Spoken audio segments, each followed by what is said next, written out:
Hey, this is Sam Rutherford, and I'm here with Tom's Guide taking a look at the hottest phone on the market. This is the brand new OnePlus 3. And I just finished reviewing it, and I'm kind of shocked.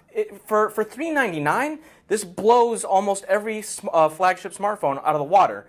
It's got a Qualcomm Snapdragon 820 CPU, 6 gigs of RAM, which is more than anything else you can get on a phone right now.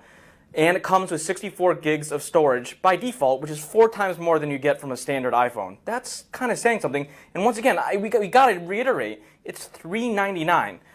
That compares to a Galaxy S7, which is going to be $650, or S7 Edge is going to be $700, or something like Google's Nexus 6P, which is $500, still $100 more than this OnePlus 3. And for a phone that's cheap, there's not a lot of compromises. You have an 8 megapixel camera on the front, you have a 16 megapixel camera in the back, and a fingerprint reader built into the home button. And there's capacitive touch buttons on either side. So you're not lacking in any features, which is we really get back to the point where it's kind of shocking to see how nice of a phone you can get for just $400.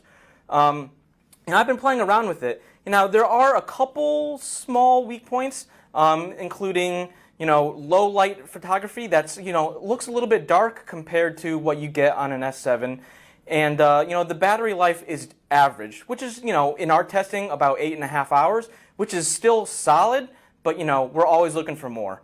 But to help combat that battery life, OnePlus includes its dash charging technology, which sends 4 amps of electricity over the USB-C connection on the bottom, and you can recharge up to 60% of the battery in just 30 minutes. And I tested it. It works every single time. Doesn't matter if it's just sitting by itself, you're watching a movie, you're gaming, you're going to get 60% in half an hour every single time.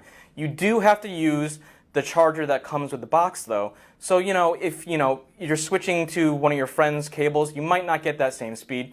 But I'm okay with that, and I think once again for $400, I think everyone else will be too.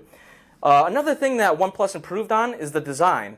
OnePlus used to have plastic-backed phones, but for the OnePlus 3, they switched to a really nice all-metal aluminum design.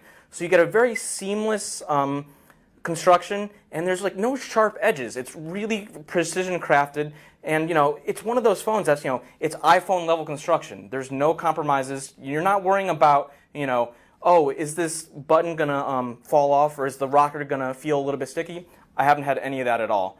And one really interesting thing is that because it's running Oxygen OS, which is a different version of Android 6.0, OnePlus built a little slider into the phone that you can toggle to set your priority notifications. So you can no notifications are going to pop up, and you can set do you want nothing? Do you want only the most important notifications, or do you just want to see everything?